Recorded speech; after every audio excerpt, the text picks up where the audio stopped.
آج ہمیں سورہ انفال شروع کرنی ہے۔ نحمدہ ونصلی علی رسولہ الکریم، اما بعد فاعوذ باللہ من الشیطان الرجیم، بسم اللہ الرحمن الرحیم۔ یسألونک عن الانفال قل الانفال للہ والرسول فاتقوا اللہ واصلحوا ذات بینکم وَأَطِيعُوا اللَّهَ وَرَسُولَهُ إِن كُنتُم مُّؤْمِنِينَ۔ صدق اللہ العظیم۔ رب اشرح لي صدری ويسر لي أمری واحلل عقدة من لسانی يفقهوا قولی۔ اللهم ربنا ألهمنا رشدنا وأعصمنا من شرور أنفسنا۔ اللهم ارحمنا بالقرآن العظيم، اللهم اجعله لنا إماما ونورا وهدى ورحمة، آمین یا رب العالمین۔ سورہ اعراف پر مکی اور مدنی صورتوں کا پہلا گروپ ختم ہوا۔ 4 مدنی صورتیں تھیں، پہلا گروپ ختم ہو چکا تھا سورہ مائدہ پر۔ دوسرا گروپ جو شروع ہوا تھا سورہ انعام اور سورہ اعراف، یہ اس کی مکیات تھی، اور اب مدنیات یہ 2 ہیں، الانفال اور التوبہ۔ ان کے مابین جو ربط ہے وہ یہ نوٹ کر لیجئے کہ سورہ انعام اور سورہ اعراف میں گویا کہ بنو اسماعیل، قریش مکہ اور ان کے تابع جو عرب تھے، ان سب پر اتمام حجت کر دیا گیا، دعوت حق کا حق ادا کر دیا گیا۔ اب جیسا کہ آپ کو معلوم ہے کہ اللہ تعالیٰ کا یہ قانون رہا ہے کہ اگر کسی قوم کی طرف کسی رسول کو مبعوث کیا جائے اور اس قوم کی اکثریت اس کی دعوت کو رد کر دے تو اس پر عذاب آتا ہے۔ لہذا قریش پر عذاب جو ہے اس کا پہلا کوڑا جو پڑا وہ غزوہ بدر میں، جبکہ ان کے 70 سرکردہ چوٹی کے افراد قتل ہو گئے۔ اور غزوہ بدر جو ہے اس کا تذکرہ ہے یہ سورہ انفال کے اندر۔ یہ پوری صورت معلوم ہوتا ہے کہ ایک ہی مسلسل خطبہ ہے جو غزوہ بدر کے بعد نازل ہوا، اور اس سزا کی جو آخری قسط تھی وہ سن 9 میں آئی ہے، جبکہ اعلان کر دیا گیا کہ اب ان میں سے جو لوگ ایمان نہیں لائیں گے 4 مہینے کی مہلت ہے، اس کے بعد ان کا قتل عام شروع ہو جائے گا۔ وہ چیز ہے کہ جو سورہ توبہ میں بیان ہوئی ہے۔ لہذا جو پہلا قدم ہے اہل مکہ پر عذاب کا، غزوہ بدر، اس کے ذکر پر مشتمل سورت سورہ انفال، یہ سن 2 ہجری میں نازل ہو رہی ہے۔ اور اس کے بعد جو اس کا آخری قدم تھا، آخری قسط، وہ سورہ توبہ میں، اگرچہ وہ نازل ہو رہی ہے سن 9 ہجری میں، لیکن اس کو بھی اس کے ساتھ شامل کر دیا گیا۔ اس طریقے سے یہ جو دوسرا گروپ ہے، انعام و اعراف مکیات، انفال اور توبہ، یہ گویا کہ اس اعتبار سے ایک مکمل یونٹ بنتے ہیں۔ غزوہ بدر کا جو تاریخی پس منظر ہے، ظاہر بات ہے کہ اس وقت تفصیل سے بیان کرنے کا موقع تو نہیں ہے، چند نکات البتہ ضروری ہے۔ ہجرت سے پہلے تک حضور کا حکم یہ تھا صحابہ کرام کو کہ تم پر کتنا بھی تشدد کیا جائے تم جوابی کارروائی کوئی نہیں کرو گے۔ اس حکم کی توثیق ہے کہ جو سورہ نساء کی آیت میں ہم پڑھ چکے ہیں کہ یاد کرو ایک وقت وہ تھا جب تم سے یہ کہا گیا تھا کفو ایدیکم، اپنے ہاتھ رو کے رکھو، بندھے رکھو۔ لیکن ہجرت کے دوران ہی وہ آیات نازل ہو گئی تھی، سورہ حج میں شامل ہے۔ اثناء سفر ہجرت میں وہ آیات نازل ہوئی ہے، ان میں اب اذن قتال آ گیا، اذن للذین یقاتلون بانہم ظلموا۔ اب اجازت دی جا رہی ہے ان لوگوں کو جن پر جنگ جو ہے ٹھونس دی گئی ہے، جن پر ظلم کیا گیا ہے، یا وہ بھی جوابی کارروائی کر سکتے ہیں۔ تو اذن قتال جو آ گیا وہ دوران سفر ہجرت۔ اب حضور نے اس پر جو عمل کیا، ہجرت کے بعد 6 مہینے تو آپ نے مدینہ منورہ میں اپنی اندرونی حیثیت اور پوزیشن کو مضبوط کیا۔ 3 کام 6 مہینے میں بڑے اہم کیے۔ مسجد نبوی کی تعمیر فرمائی، مرکز وجود میں آ گیا۔ مہاجرین اور انصار کو بھائی بھائی بنا دیا، ایک مہاجر ایک انصاری بھائی بھائی۔ اور جو یہودی قبائل آباد تھے مدینے میں، ان کے ساتھ معاہدہ کر لیا، میثاق مدینہ، انہیں گویا کہ ایک جوائنٹ ڈیفنس آف مدینہ کے پیکٹ میں انہیں جکڑ لیا کہ اگر مدینے پر حملہ ہوگا تو ہم سب مل کر دفاع کریں گے۔ اس کے بعد آپ نے مکے کے خلاف اور قریش کے خلاف گویا کہ اقدام شروع کر دیا۔ وہ اقدام کیا تھا؟ ان کے جو قافلے جاتے تھے، ان کی لائف لائن جو تھی وہ تجارت تھی، اس لیے کہ ایسٹ ویسٹ ٹریڈ جو تھی اس میں وہ لنک بن گئے تھے۔ ان کے قافلے جاتے تھے شمال میں، شام کے ساحل پر، فلسطین کے ساحل پر، اور یورپ وغیرہ سے جو سامان تجارت آتا تھا وہ وہاں سے اٹھاتے تھے۔ پھر وہ جاتے تھے جنوب میں یمن کے ساحل پر، وہ یہ سامان وہاں پہنچایا، اور جو تمام مشرقی ممالک سے، چین سے، ہند چینی سے، انڈونیشیا وغیرہ، انڈیا سے جو مال آتا تجارت وہ یہاں سے اٹھاتے تھے۔ تو یہ لنک تھا، اس لیے کہ بحر سویز تو تھی نہیں، اور ابھی افریقہ کے گرد ہو کر راستہ معلوم نہیں تھا، وہ تو 1498 میں جا کے معلوم ہوا، حضور کے تقریباً 1000 برس بعد۔ اس حوالے سے ان کے جو تجارتی قافلے جاتے تھے، آپ نے ان کے اوپر چھاپا مار دستے بھیجنے شروع کر دیے، as a threatened their life line، جس کے نتیجے میں پھر قریش نے جوابی کارروائی شروع کی۔ ورنہ ہمارے پاس تاریخ میں کوئی ریکارڈ نہیں ہے کہ خود قریش نے کوئی ابتدائی قدم اٹھایا ہو ہجرت کے بعد۔ ہجرت سے پہلے جو انہوں نے تشدد کیا، جو مسلمانوں کو ستایا، جو تکالیف دی، جو شدید ترین آزمائشوں میں ڈالا، وہ اپنی جگہ ہے۔ ہجرت کے بعد ان کی طرف سے ابتدائی قدم کوئی نہیں ہوا تھا، بلکہ یہ کہ نبی اکرم صلی اللہ علیہ وسلم کو اللہ نے بھیجا تھا اللہ کے دین کو قائم اور نافذ کرنے کے لیے۔ وہ مدینے کی ٹھنڈی چھاؤں میں جا کر آرام کرنے کے لیے تو نہیں گئے تھے مدینے، بلکہ مدینہ کو انہیں ایک آلٹرنیٹ بیس کی حیثیت سے اللہ نے عطا کیا تھا کہ وہاں سے وہ اپنے مشن کے لیے اب لانچ کریں، آفینسو لانچ کریں۔ تو اس کے لیے یہ ہے کہ آپ نے وہ قافلوں کے اوپر حملے کرنے شروع کر دیے، اگرچہ کہیں جنگ کی نوبت نہیں آئی، لیکن 8 ہیں اس قسم کے چھاپا مار دستے کے جو آپ نے بدر سے پہلے بھیجے ہیں۔ اگرچہ ان میں آپ نے صرف مہاجرین کو شریک کیا، اس میں کسی انصاری کو شریک نہیں کیا۔ البتہ ایک بہت بڑا قافلہ جو جا رہا تھا شام کی طرف ابو سفیان کی سرکردگی میں، اس کا آپ نے خود پیچھا کرنا چاہا، لیکن وہ جلدی میں آگے نکل گیا۔ اب جو وہ قافلہ واپس آ رہا تھا اس کی خبر آپ کو مل گئی، وہ قافلہ واپس آ رہا ہے، بہت ندا پھندا آ رہا ہے، 1000 اونٹ ہے، ساتھ جو ان کے جو بھی محافظین ہیں وہ 40 یا 60، دو روایتیں علیحدہ ہیں، کل 40 یا 60 آدمی قافلے کے ساتھ، وہ کوئی لشکر تو نہیں ہوتا۔ اونٹ 1000 اور 50,000 اشرفی کا مال جو ہے اس قافلے میں تھا۔ تو حضور نے مدینے میں اعلان کر دیا کہ چلو بھائی جو بھی چلنا چاہے ہم اس قافلے کا راستہ روکیں گے۔ تو وہاں سے ایک جمعیت نکلی، لیکن یہ کسی کو گمان نہیں تھا کہ جنگ ہو جائے گی، کوئی فوج آ جائے گی۔ خیال یہی تھا کہ قافلہ ہے، قافلے کا راستہ روکنا ہے۔ اس حوالے سے کوئی تیاری نہیں کی گئی، کوئی ساز و سامان نہیں، کوئی ہتھیار بھی نہیں لیے گئے، بہت سے سینئر صحابہ بھی ساتھ نہیں گئے، اس لیے کہ یہ کوئی جنگ کی بات نہیں تھی، یہ تو ایسے ہی ایک مہم تھی جیسے کہ اس سے پہلے 8 مہینے ہو چکی تھی۔ لیکن بہرحال 313 یا 317 اس طرح کی تعداد آتی ہے، زیادہ طور پر 313 کی ہے، وہ آپ کے ساتھ نکلے۔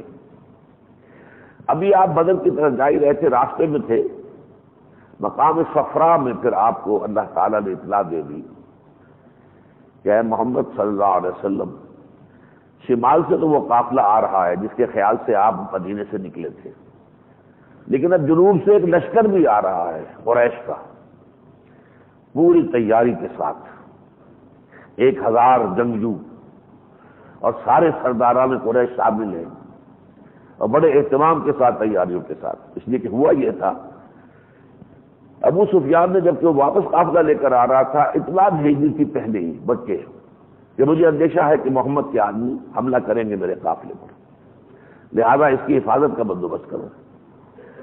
ایک اور حادثہ یہ ہوا تھا کہ مسلمانوں کے ہاتھوں ایک مشرک کا قتل ہو گیا تھا۔ یہ نخلہ ایک مقام ہے مکہ مکرمہ اور طائف کے مابین، وہاں تو وہاں سے بھی فریادی جو ہے وہ روتے پیٹتے ہوئے چلاتے ہوئے آئے کہ مسلمانوں کی یہ ہمت ہو گئی کہ مدینے سے 300 میل سے بھی زائد کے فاصلے پر ہمارا ایک آدمی مار دیا تھا. تو یہ دونوں چیزیں ایسی تھی، وار کرائی بن گئی بڑی زبردست، بڑی تیاری کے ساتھ قریش نکلے. اب پھر حضور نے ایک مجلس سے مشاورت منعقد کی اور رکھ دیا ان کے سامنے معاملہ کہ دیکھو، ایک تو وہ قافلہ ہے جو شمال سے آ رہا ہے اور گمان یہ ہے کہ وہ بھی بدر کی وادی سے ہو کر گزرے گا. ایک لشکر آ رہا ہے جنوب سے مکے سے، وہ بھی بدر میں آئے گا. اور اللہ تعالیٰ کا وعدہ یہ ہے مسلمانوں کے ان میں سے ایک پر تمہیں ضرور فتح دے گا. تو کدھر چلنا چاہیے؟ کچھ ذرا عافیت پسند لوگ ہوں گے، انہوں نے کہا حضور پہلے قافلے کی طرف چلیں، آدمی ہیں 40 یا 60 آسانی سے ہم انہیں ختم کر دیں گے اور پھر بہت سا مال ہاتھ آ جائے گا. ہمارے پاس تو ہتھیار بھی نہیں ہے، ہتھیار لے کر بھی نکلے، کم سے کم ان 40 50 60 آدمیوں کے ہتھیار تو ملیں گے ہمیں، پھر لشکر سے منبھیر ہو جائے گی. لیکن اللہ کا ارادہ کچھ اور تھا. آپ بار بار کہتے رہے بے مشورہ دو مجھے مشورہ دو، مجھے مشورہ دو. حضرت ابوبکر نے، حضرت عمر نے، مقداد بن الاسود نے رضی اللہ تعالیٰ عنہ بڑی جانسارانہ انداز کی تقاریر کی کہ حضور آپ ہم سے کیا مشورہ مانگ رہے، جو آپ کا ارادہ ہو بسم اللہ کیجیے. حضور پھر بھی کہہ رہے ہیں.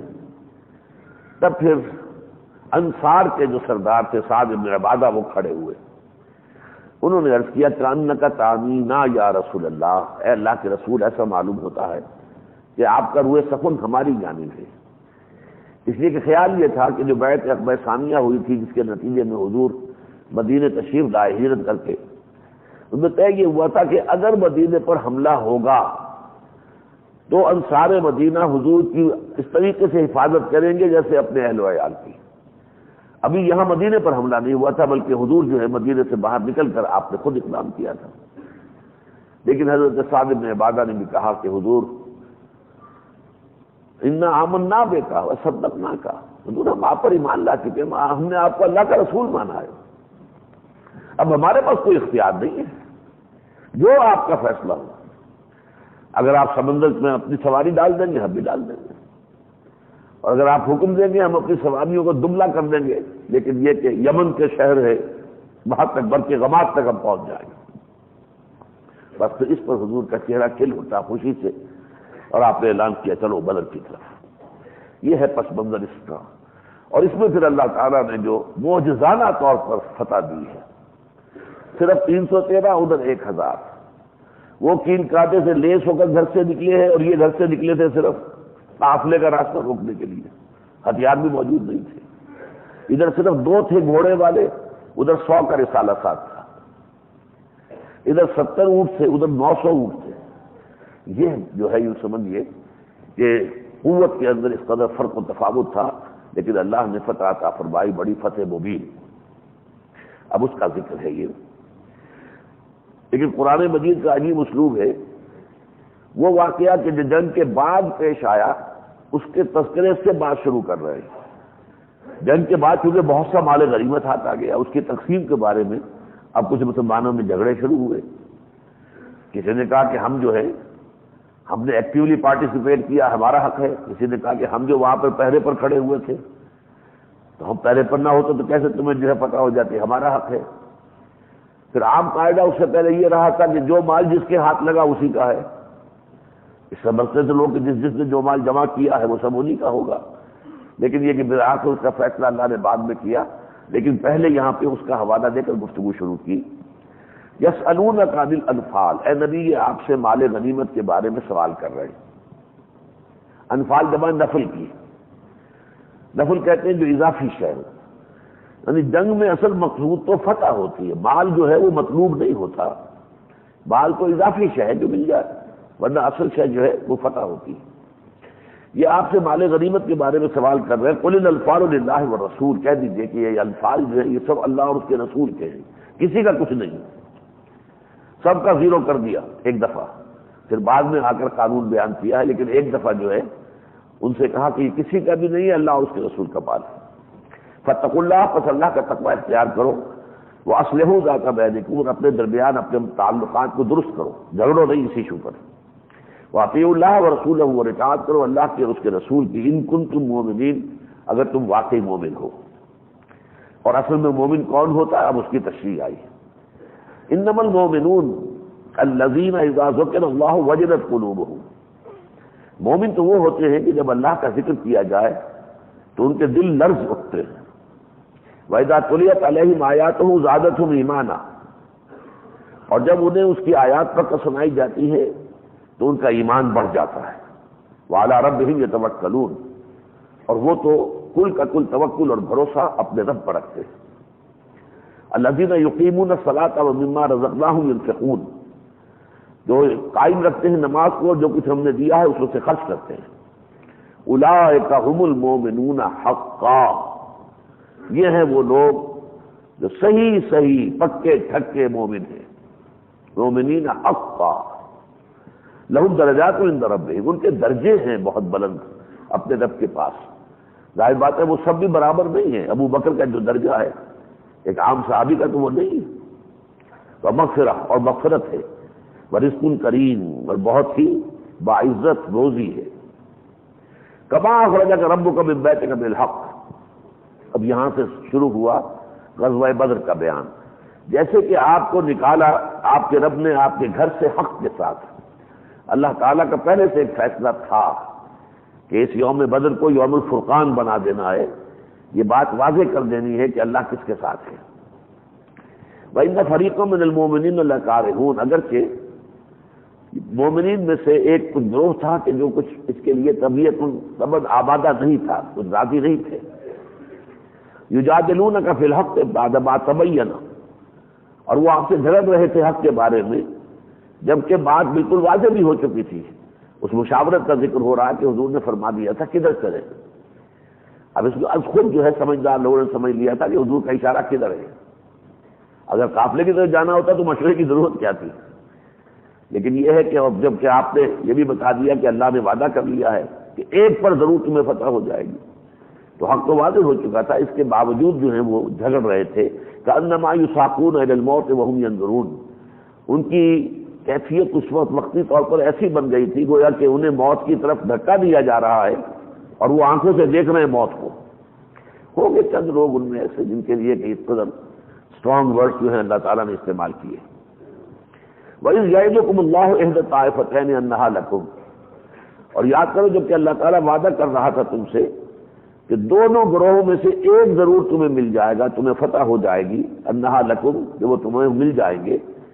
وَتَوَدُّونَ أَنَّ غَيْرَ ذَاتِ الشَّوْكَةِ تَكُونَ لَكُمْ، اور تم یہ چاہتے تھے کہ وہ گروہ جو ہے کہ جس سے کوئی کانٹا بھی نہ چبھے، 40 یا 60 آدمی ہو صرف محافظین، تو پہلے ہم ان سے جا کے نپٹ لیں، پہلے تم چاہتے تھے کہ ان سے نپٹا جائے۔ وَيُرِيدُ اللَّهُ أَن يُحِقَّ الْحَقَّ بِكَلِمَاتِهِ، اللہ کا ارادہ یہ تھا کہ وہ حق کا حق ہونا ثابت کر دے اپنے کلمات کے ذریعے سے۔ وَيَقْطَعَ دَابِرَ الْكَافِرِينَ، اور کاٹ لے جڑ کافروں کی، یعنی 70 ان کے بڑے بڑے سردار مارے گئے، تو گویا کہ ایک طرح سے قریش مکہ نے جڑ کر لی۔ لِيُحِقَّ الْحَقَّ، تاکہ سچ ثابت کر دے سچ کو، وَيُبْطِلَ الْبَاطِلَ، اور باطل ثابت کر دے باطل کو، وَلَوْ كَرِهَ الْمُجْرِمُونَ، چاہیے مجرموں کو کتنا ہی ناگوار ہو۔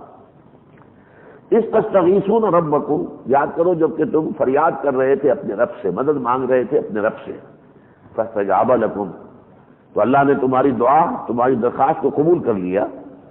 اَنِّی مُمِدُّکُم بِأَلْفٍ مِّنَ الْمَلَائِکَةِ مُرْدِفِینَ، کہ میں تمہاری مدد کروں گا 1000 فرشتوں سے جو پے بپے آئیں گے، لگاتار آئیں گے۔ یعنی اگر 1000 کا لشکر تمہارے مقابلے میں آ گیا ہے تو ہم 1000 فرشتے بھیج دیں گے۔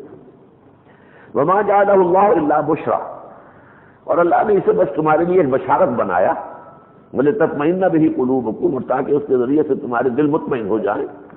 وَمَا النَّصْرُ إِلَّا مِنْ عِنْدِ اللَّهِ، بالکل یہی الفاظ ہم پڑھ چکے ہیں سورہ آل عمران میں۔ باقی مدد تو اللہ ہی کی طرف سے ہوتی ہے۔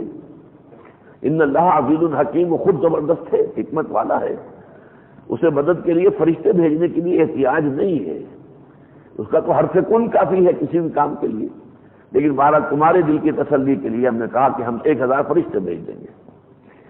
اذ یغشیکم النعاس امنۃ منہ، اور یاد کرو جب کہ تم پر طاری کر دی گئی تھی یا طاری ہو گئی تھی نیند، ایک بڑے پرسکون انداز میں، اللہ تعالیٰ کی طرف سے تسکین کے طور پر، یعنی جو ایک رات تھی اگلی صبح جو ہے جنگ ہونے والی ہے، تو ظاہر بات ہے کہ عام طور پر تو وہ رات آدمی جو ہے بڑے پریشانی میں گزارتا ہے، صبح کیا ہوگا، ہم تو 313 ہیں، نہتے ہیں، ادھر لشکر آ گیا ہے، پوری شان و شوکت کے ساتھ کیا ہوگا، لیکن نہیں، اللہ تعالیٰ نے اہل ایمان کے دلوں میں اطمینان اور سکون ایسا دیا کہ وہ رات بھر آرام سے سوئے۔ وَيُنَزِّلُ عَلَيْكُم مِّنَ السَّمَاءِ مَاءً، اور ساتھ ہی اللہ کی طرف سے ایک اور خوشخبری کے طور پر اس رات میں بارش بھی ہو گئی، اور نازل کیا اللہ تعالیٰ نے تم پر آسمان سے پانی، لِيُطَهِّرَكُم، اب وہ پانی اتنا ہو گیا کہ صبح سب نے وضو کی، جس کو غسل کی حاجت تھی اس نے غسل کیا، اور یہ کہ زمین بھی جم گئی، ریتلی زمین تھی جم گئی تو اس میں پاؤں دھستے نہیں تھے، اب لِيُطَهِّرَكُم بِهِ، تاکہ اس پانی کے ذریعے سے تمہیں پاک کرے، وَيُذْهِبَ عَنكُمْ رِجْسَ الشَّيْطَانِ، اور شیطان کی گندگی جو ہے وہ تم سے دور کر دے۔ فرض کیجئے رات میں کسی کو غسل کی حاجت ہو گئی تھی تو پانی اب تھا وافر جو اس کے ذریعے سے وہ غسل کر سکتا تھا، وَلِيَرْبِطَ عَلَىٰ قُلُوبِكُمْ، اور تاکہ تمہارے دلوں کو مضبوط کر دے، وَيُثَبِّتَ بِهِ الْأَقْدَامَ، اور اس کی وجہ سے قدم جو ہے زمین میں جمنے لگے۔ اِذْ یُوحِی رَبُّکَ إِلَى الْمَلَائِکَةِ، اور یاد کرو جب کہ وحی کر رہا تھا آپ کا رب فرشتوں کو، انی معکم، فرشتوں کو بھیجتے ہوئے مدد کے لیے، انی معکم، میں تمہارے ساتھ ہوں، فثبتوا الذین آمنوا، تو جاؤ اور اہل ایمان کے قدموں کو مضبوط کرو، سألقی فی قلوب الذین کفروا الرعب، میں ان قریب ان کافروں کے دلوں میں رعب طاری کر دوں گا، ایک دہشت طاری کر دوں گا، فاضربوا فوق الاعناق، تو پھر مارنا ان کی گردنوں کے اوپر، واضربوا منہم کل بنان، اور ضرب لگانا ان کی ایک ایک پور کے اوپر، ذالک بانہم شاقوا اللہ ورسولہ، اور یہ اس لیے کہ انہوں نے عناد اور دشمنی کی روش اختیار کی اللہ اور اس کے رسول کے ساتھ، ومن یشاقق اللہ ورسولہ فإن اللہ شدید العقاب، اور جو کوئی دشمنی اور عناد کی روش اختیار کرتا ہے اللہ اور اس کے رسول کے ساتھ تو وہ جان لے کہ اللہ تعالیٰ سزا دینے میں بہت سخت ہے۔ ذالکم فذوقوہ، دیکھو یہ مزہ تو تم نے چکھ لیا، چکھ لو اس کو، یہ شکست کا مزہ تو تم نے چکھ لیا، وَأَنَّ لِلْكَافِرِينَ عَذَابَ النَّارِ، اور کافروں کے لیے اصل سزا تو آگ کی ہوگی، جہنم کی، جو آخرت میں ملنے والی ہے۔ یا ایھا الذین آمنوا اذا لقیتم الذین کفروا زحفا، اہل ایمان جب تمہاری مڈ بھیڑ ہو جائے کافروں سے میدان جنگ میں، فلا تولوہم الادبار، تو دیکھنا کبھی ان کی طرف پیٹھ نہ پھیر دینا، جنگ سے بھاگنے کی، جان بچانے کی، فرار کی کوئی شکل نہ ہو، جمے رہو، جان جاتی ہے تو جائے، شہادت ہے مطلوب و مقصود مومن، نہ مال غنیمت نہ کشور کشائی۔ ومن یولہم یومئذ دبرہ، اور جو شخص بھی پیٹھ پھیر دے گا اس دن،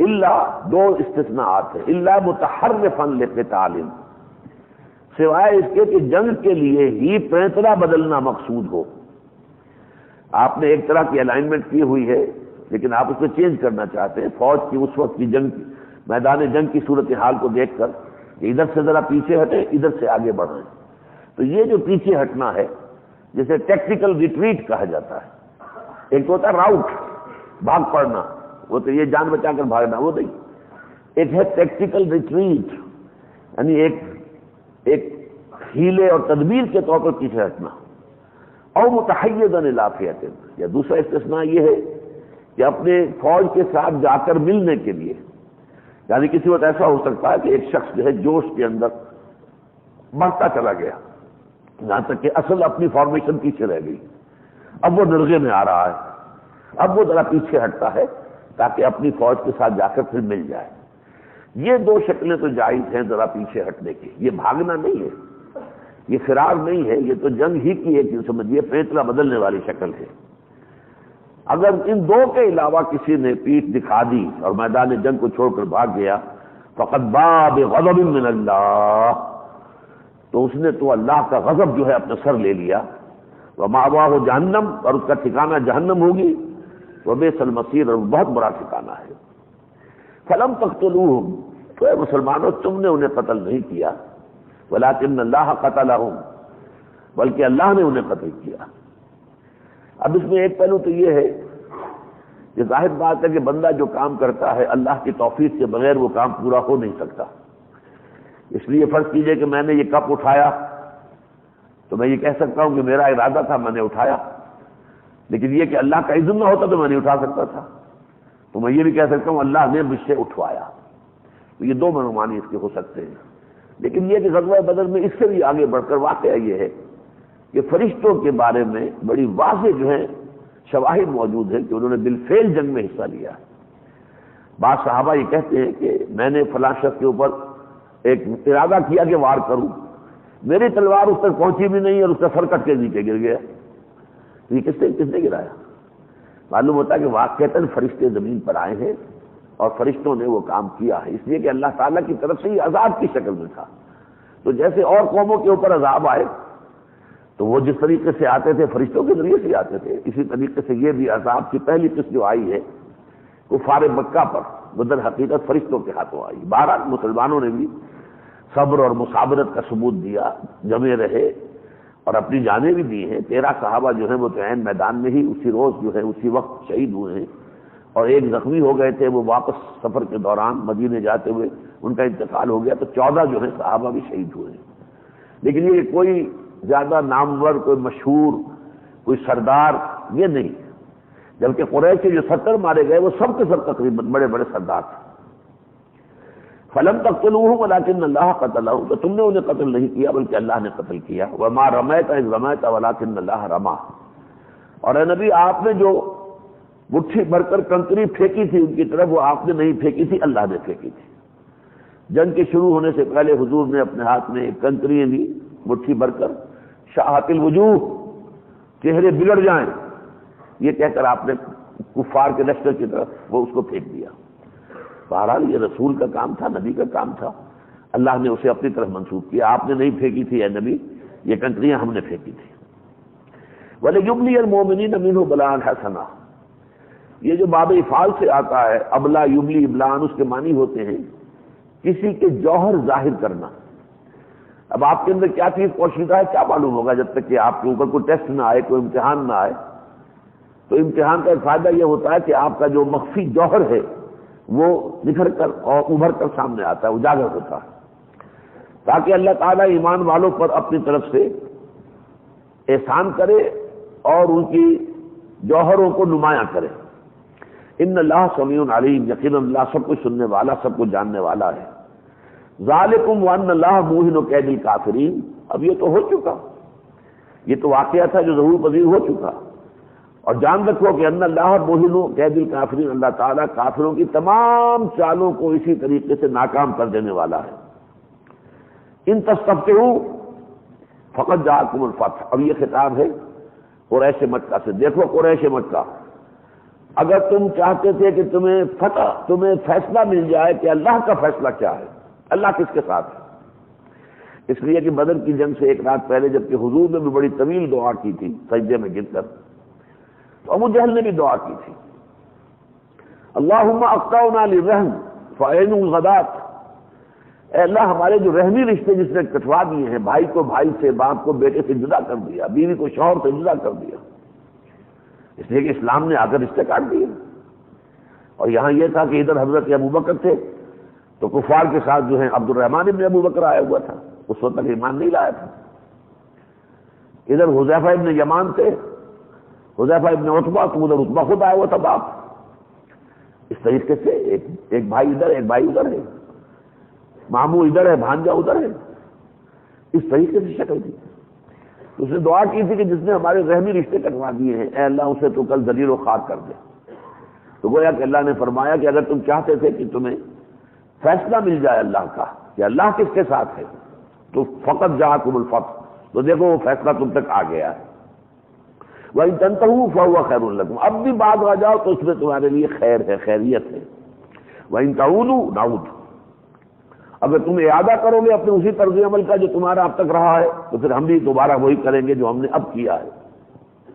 وَلَن تُغْنِيَ عَنْكُمْ فِئَتُكُمْ شَيْئًا، اور تمہاری جمعیت اور تمہاری نفری تمہارے کچھ کام نہیں آ سکے گی، وَلَوْ كَثُرَتْ، خواہ وہ کتنی ہی بھی زیادہ ہو۔ وَأَنَّ اللَّهَ مَعَ الْمُؤْمِنِينَ، اور جان لو کہ اللہ تعالیٰ اہل ایمان کے ساتھ ہے۔ یا ایھا الذین آمنوا اطیعوا اللہ ورسولہ ولا تولوا عنہ وانتم تسمعون، اہل ایمان اطاعت کرو اللہ کی اور اس کے رسول کی، اور مت پیٹھ موڑو اس کی طرف سے جبکہ تم سن رہے ہو۔ نبی نے ایک پکار لگائی ہے، آؤ چلو ادھر، اور تم نے سن لیا ہے اور پھر تم کرنے کترا جاؤ، تو یہ ایمان کے منافی ہے۔ ہاں سنا نہیں، اطلاع نہیں پہنچی تو بات دوسری ہے۔ وانتم تسمعون، تم نے سن لیا اور پھر بھی تم ادھر سے روگردانی کرو، کرنے کترا جاؤ، تو یہ تمہارے ایمان کے دعوے کی منافی ہو جائے گا۔ ولا تکونوا کالذین قالوا سمعنا وهم لا يسمعون، اور ان لوگوں کے مانند نہ ہو جاؤ جنہوں نے کہا تھا کہ ہم نے سن لیا اور انہوں نے نہیں سنا ہوا، دل سے نہیں سنا، سنی انسنی کر دی۔ ان شر الدواب عند اللہ الصم البکم الذین لا یعقلون، یقیناً اللہ تعالیٰ کے نزدیک تمام چوپایوں میں، جانداروں میں سب سے برے یہی لوگ ہیں کہ جو اندھے ہیں، بہرے ہیں، گونگے ہیں، جو بہرے اور گونگے ہیں اور عقل سے کام نہیں لیتے۔ وَلَوْ عَلِمَ اللَّهُ فِيهِمْ خَيْرًا لَأَسْمَعَهُمْ، اگر اللہ تعالیٰ کے علم میں ہوتا کہ ان میں کوئی خیر ہے تو انہیں ضرور سنا دیتا۔ وَلَوْ أَسْمَعَهُمْ لَتَوَلَّوْا وَهُمْ مُعْرِضُونَ، اگر اللہ انہیں سنا دیتا تب بھی انہوں نے پیٹھ موڑنی تھی اور اعراض ہی کرنا تھا۔ یا ایھا الذین آمنوا استجیبوا للہ وللرسول اذا دعاکم لما یحییکم، اے ایمان والو لبیک کہو اللہ اور اس کے رسول کی پکار پر، اذا دعاکم جبکہ وہ تمہیں پکارتے ہیں، لما یحییکم اس چیز کے لیے جو تمہیں زندگی عطا کرنے والی ہے، یعنی تمہیں خطرہ ہے موت کا جنگ میں جانے سے، لیکن وہاں شہادت ہو گئی تو اصل زندگی حاصل ہو جائے گی۔ اب 2 مرتبہ ہم پڑھ چکے ہیں سورہ بقرہ میں بھی، آل عمران میں بھی، ولا تقولوا لمن يقتل في سبيل الله اموات، جو اللہ کی راہ میں قتل ہو جائیں انہیں مردہ نہ کہو۔ ولا تحسبن الذين قتلوا في سبيل الله امواتا، سورہ بقرہ، سورہ آل عمران۔ لہذا یہ تو جو اللہ پکار رہا ہے تمہیں اور اللہ کے رسول تمہیں پکار رہے ہیں، وہ اصل حیات، اصل زندگی، حیات معنوی کی طرف۔ وَاعْلَمُوا أَنَّ اللَّهَ يَحُولُ بَيْنَ الْمَرْءِ وَقَلْبِهِ، جان لو اللہ تعالیٰ حائل ہو جایا کرتا ہے انسان کے اور اس کے دل کے درمیان۔ یہ وہی فنومینن ہے جو میں نے کئی مرتبہ بیان کیا کہ جب حق واضح ہو جائے تو اسے قبول کرنا چاہیے فوراً۔ اگر آپ واضح ہونے کے بعد دل نے گواہی دے دی بات ٹھیک ہے، دماغ نے کہا ٹھیک ہے، لیکن آپ پیچھے ہٹ گئے کسی تکبر میں، کسی حسد میں، یا کسی لالچ میں، یا کسی اور اپنے مفادات کی وجہ سے، تو پھر اللہ تعالیٰ آپ میں حق کو پہچاننے کی صلاحیت کم کر دیتا ہے۔ اور یہ فنومن آگے بڑھتے بڑھتے یہاں تک ہوتا ہے کہ پھر انسان میں سرے سے حق کو پہچاننے کی صلاحیت ہی نہیں رہتی۔ ختم اللہ علی قلوبہم، اسی کو کہا گیا کہ اللہ تعالیٰ نے اب ان کے دلوں پر مہر کر دی ہے۔ اسی کو یہاں کہا کہ اللہ حائل ہو جاتا ہے اس کے اور اس کے دل کے مابین۔ وَأَنَّهُ إِلَيْهِ تُحْشَرُونَ، اور یہ کہ تمہیں اسی کی طرف لوٹایا جانا ہے، جمع کیا جانا ہے۔ وَاتَّقُوا فِتْنَةً لَا تُصِيبَنَّ الَّذِينَ ظَلَمُوا مِنكُمْ خَاصَّةً، اور ڈرو اس عذاب سے جو صرف تمہارے گناہ گاروں ہی کو اپنی لپیٹ میں نہیں لے گا۔ یعنی جب ایک عمومی عذاب آتا ہے کسی قوم کے اجتماعی فساد کی وجہ سے، تو اس میں گناہ گاروں کے ساتھ بے گناہ بھی لپیٹ میں آ جاتے ہیں۔ یہ بالکل وہی بات ہے جو ہم سورہ اعراف میں پڑھ چکے ہیں کہ جن لوگوں نے نہیں روکا بدی سے وہ بھی لپیٹ میں آ گئے، اگرچہ وہ خود اس بدی میں، اس برائی میں ملوث نہیں تھے، خود وہ یوم سبت کے حکم کو نہیں توڑ رہے تھے، لیکن منع نہیں کیا، لہذا وہ بھی اسی عذاب کے لپیٹ میں آ گئے۔ وَاعْلَمُوا أَنَّ اللَّهَ شَدِيدُ الْعِقَابِ، اور جان لو کہ اللہ تعالیٰ سزا دینے میں بہت سخت ہے۔ وَاذْكُرُوا إِذْ أَنْتُمْ قَلِيلٌ مُسْتَضْعَفُونَ فِي الْأَرْضِ، اور یاد کرو جب کہ تم تعداد میں کم تھے اور تمہیں لوگوں نے دبایا ہوا تھا زمین کے اندر، مراد مکہ، مکے کے اندر جب تم تھے مسلمان ہو تو ظاہر بات ہے کہ کفار کا زور تھا، دبدبا تھا، اور تم کمزور تھے، دبے ہوئے تھے۔ تخافون ان یتخطفکم الناس، اور تم ڈرتے تھے کہ تمہیں لوگ اچک کر لے جائیں گے۔ فآواکم، تو اللہ نے تمہیں پناہ دی، وأیدکم بنصرہ، اور تمہاری مدد کی اپنی نصرت کے ساتھ، ورزقکم من الطیبات، اور تمہیں رزق دیا بہت ہی پاکیزہ، لعلکم تشکرون، تاکہ تم شکر کرو۔ یہی صورتحال ہم پر جو ہے یہ آیات جو ہیں منطبق ہوتی ہے 100%۔ ہم یونائٹڈ ہندوستان جو تھا اس میں ڈر رہے تھے کہ ہندو اکثریت میں ہمیں دبا لیں گے اور ہمیں علیحدہ ملک چاہیے. اور ظاہر بات ہے کانگریس تو اس کے لیے تیار نہیں تھی، انگریز کی پالیسی بھی وہ نہیں تھی، لیکن اللہ تعالیٰ نے ہمیں پناہ دی، ملک دیا، لیکن یہ اس لیے دیا تھا تاکہ ہم شکر کریں. ہم نے یہاں آ کر وہ کام نہیں کیا، ہم نے وہ اسلام کو قائم نہیں کیا، شریعت نافذ نہیں کی، ہم اللہ کے مجرم ہیں. یا ایھا الذین آمنوا لا تخونوا اللہ ورسول، اور اہل ایمان خیانت مت کرو اللہ کے ساتھ اور اس کے رسول کے ساتھ. وتخونوا اماناتکم، نہ ہی آپس میں ایک دوسرے کی امانتوں میں خیانت کیا کرو. لیکن ظاہر بات ہے خیانت میں سب سے بڑی خیانت تو اللہ کے ساتھ خیانت ہے. اللہ کے ساتھ ایک وعدہ کیا، بدعہدی کر رہے ہیں، اس سے بڑی بدعہدی کون سی ہوگی؟ ہم نے کہا تھا اے اللہ ہمیں انگریز اور ہندو کی غلامی سے نجات دے، ہم تیرے دین کا بول بالا کریں گے، وہ ہم نے نہیں کیا. اللہ نے نجات دے دی، معجزانہ طریقے پر نجات دے دی، لیکن ہم نے وہ کام نہیں کیا. وانتم تعلمون، جانتے بوجھتے یہ کام نہ کرو. وَاعْلَمُوا أَنَّمَا أَمْوَالُكُمْ وَأَوْلَادُكُمْ فِتْنَةٌ، اور جان لو کہ تمہارے اموال اور تمہاری اولاد جو ہے فتنہ ہے، آزمائش کا ذریعہ ہے، اللہ تمہیں ان کے ذریعے سے آزماتا ہے.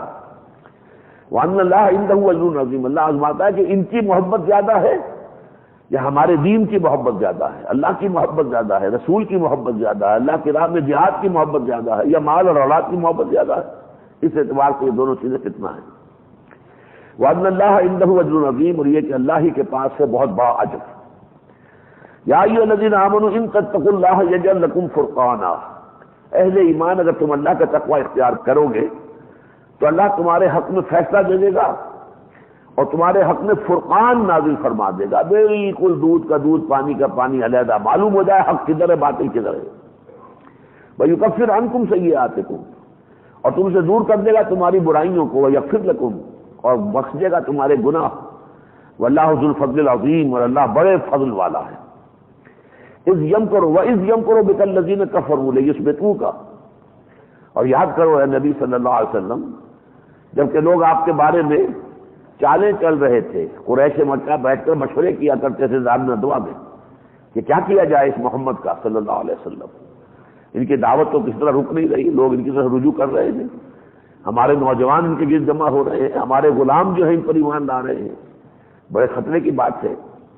تو وہ چالیں چلتے تھے، سوچتے تھے لیثبتوک، کہ آپ کو کہیں قید کر دیں، اور یقتلوک، یا آپ کو قتل کر دیں، اور یخرجوک، یا آپ کو یہاں اس بستی سے نکال باہر کریں، اس سے آپ کو ملک بدر کر دیں. وَيَمْكُرُونَ وَيَمْكُرُ اللَّهُ، وہ اپنی سی چال چل رہے تھے اور اللہ اپنی سی تدبیر کر رہا تھا. وَاللَّهُ خَيْرُ الْمَاكِرِينَ، اور اللہ یقیناً بہترین تدبیر کرنے والا ہے. وَإِذَا تُتْلَىٰ عَلَيْهِمْ آيَاتُنَا قَالُوا، اور جب انہیں ہماری آیات پر سنائی جاتی تھی، قالوا، تو وہ کہتے تھے قد سمعنا، جی بہت سن لیا، بہت سن لیا.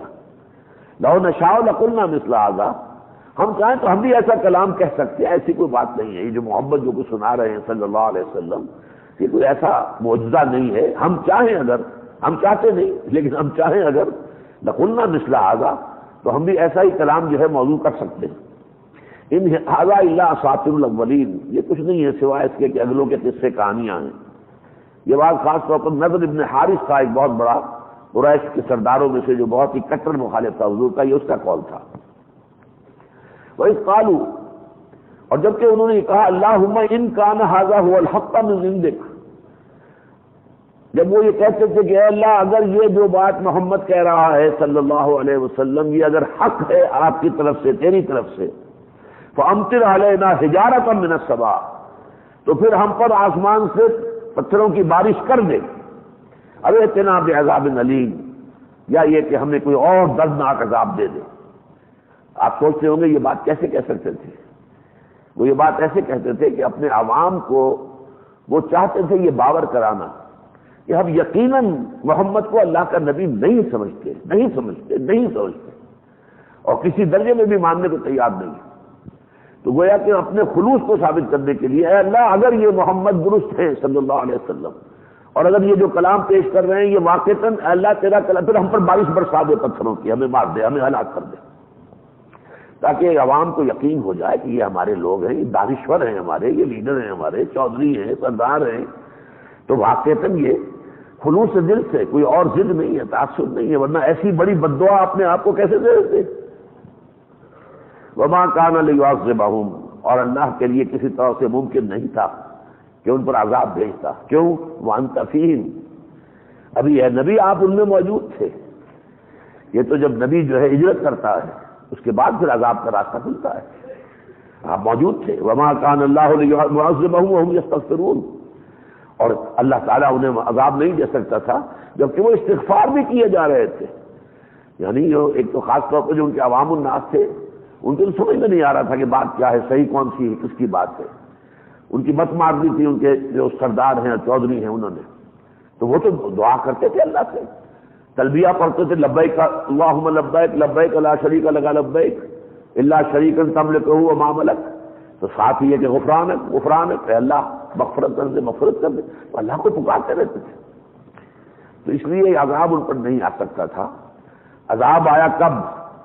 جیسے سانپ کو بل میں سے نکال لیا جائے ایسے ہی 1000 کا لشکر جو ہے مکے سے نکال کر باہر اللہ لے آیا اور میدان بدر میں.